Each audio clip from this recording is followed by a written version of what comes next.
Y'all know what time it is. It's Off the Hook, coming at you live from Megapolis Square. Yo, Marina, tell the people the good news before we introduce the stages. Huh? Like, right now? What was the good news again? You know, the single most important celebration of our culture. Oh, the Splatfest! Ding, ding, ding! We've got a Splatfest coming up quick. Splatfests always get my ink pumping. I've got to get my gear ready. Yo, Marina, what's the Splatfest theme this time? I'm too nervous to look. You do it. Fine. The Splatfest theme is... What is it, Pearly? What's the theme? Tell me. Okay, here it comes. The Splatfest theme is... Which lousy gift would you rather get? Dumb socks or an ugly sweater? How about neither? No one wants to open that on Octopus morning. Or, Squidmas morning. Whichever holiday you, happen to celebrate. I feel you, but if I had to choose, I go with the sweater. A sweater shows they are at least putting a little bit of effort into finding a gift. Plus, you can return a sweater for more money than socks. Yeah, I guess, but returning gifts is always such a hassle. Let's be real, it'd still be in a box in your closet 2 years from now. At least you can hide socks under pants and shoes. No one has to know. It can be your ugly little foot secret. Yeah, but what if they're toe socks? I just threw up a little inside my mouth. Yeah, but what if the sweater is of Judd and Little Judd howling at the moon? Oh my god! I love the puns in this game. That sounds amazing. What about you at home? Head over to the Splatfest terminal and pick a side. And that's all the time we've got. Until next time, don't get cooked, stay off the hook.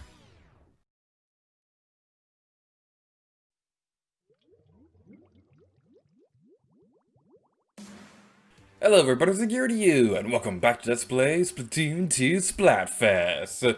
In today's video, it is December 2017, and we'll be conquering sweaters versus socks. Now before I say anything else, I gotta say, this artwork of the Splatfest has gotta be the most adorable thing ever. I absolutely love Pearl and Marina to begin with, but just seeing them in this artwork is just so cute, because Pearl is just like so mad about the sweater, and Marina's all like, these socks aren't really that great. It's just so cute. Personally, I've always loved that tradition of Christmas, of having intentionally ugly socks and sweaters and things like that. It's always one of those fun things to do. But anyway, today we'll be playing it through the Sweaters vs. Socks at Splatfest. We were playing on Snapper Canal. Now, personally, I kind of wanted to wait until a little bit later in our Splatfest journey to use this stage, but honestly, it was really hard finding a good match for this Splatfest because I had a really bad problem of people disconnecting on this Splatfest. That wasn't a very pleasant experience.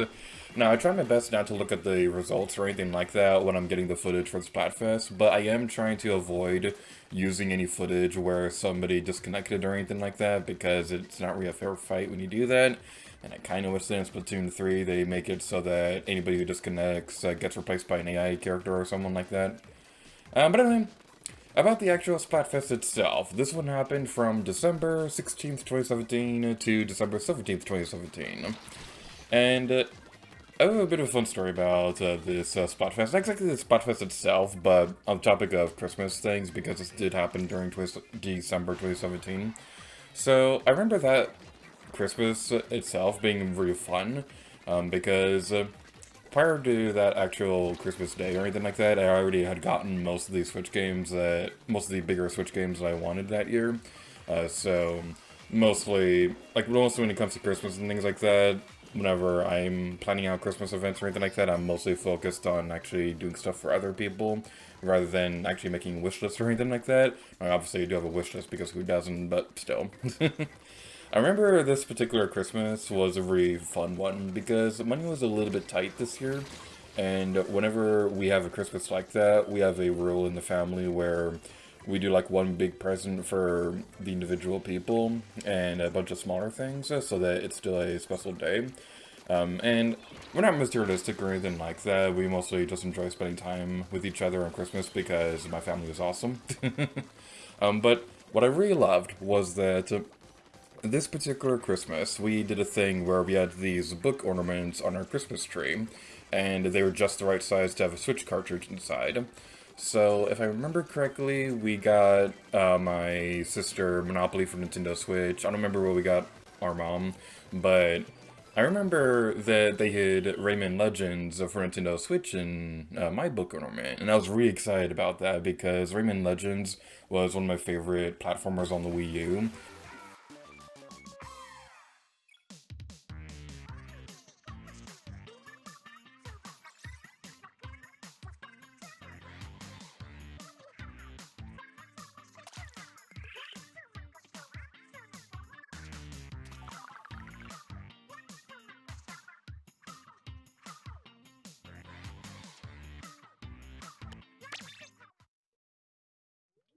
So that's a fun little Christmas story that I always cherish because that particular Christmas, I really liked the idea of having the Switch cartridges inside like a book ornament for the tree and things like that. That was a lot of fun. And also, we have an excuse to drink eggnog on Christmas Day, so that's always a good thing. But anyway, moving on to the next stage, this is the Sweaters vs. Socks version of Shifty Station.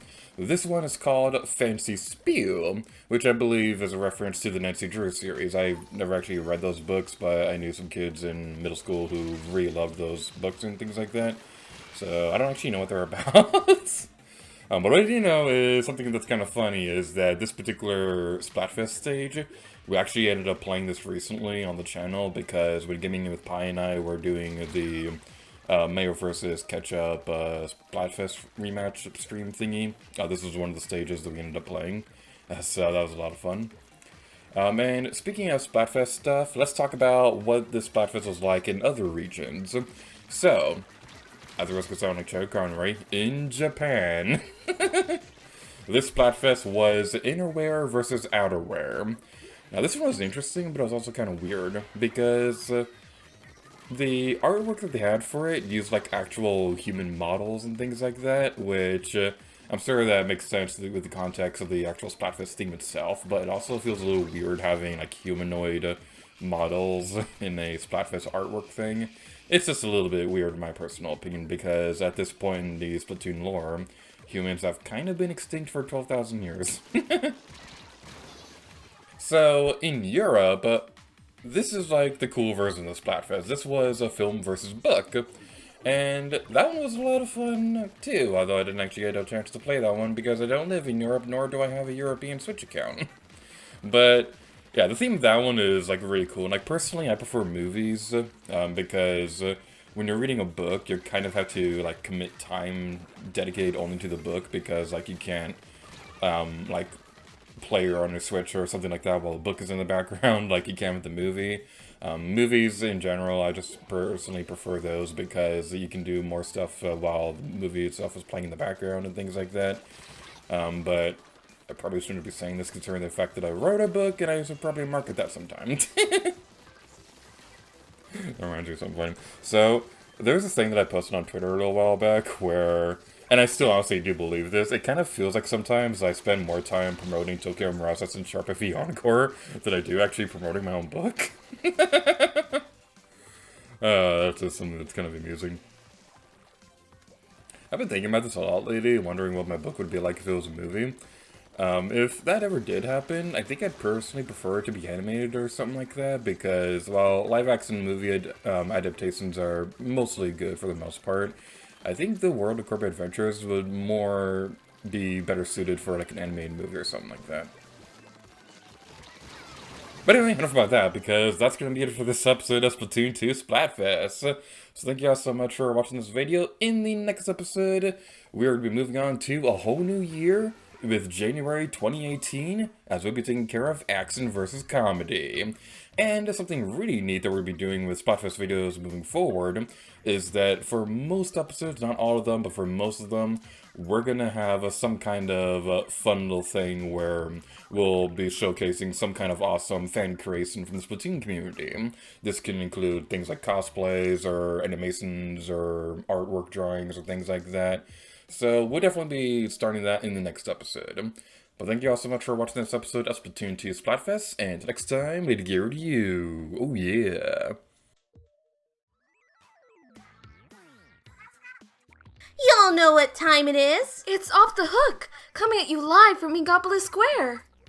Marina, before we announce the stages, why don't you share the breaking news? Breaking news? What did you break this time? I didn't bring anything. I was talking about the Splatfest results. Oh, the Splatfest results are in.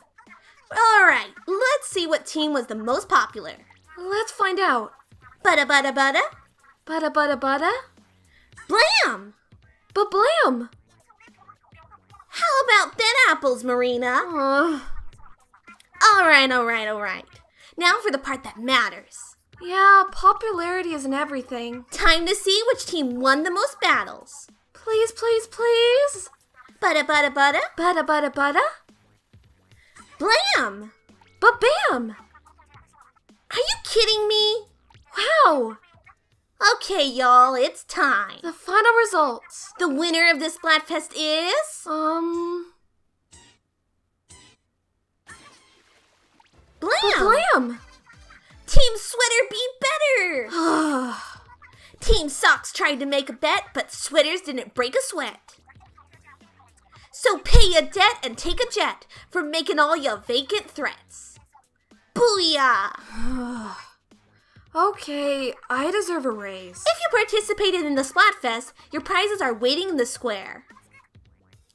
And that's all the time we've got. Until next time, don't get cooked, stay off the hook.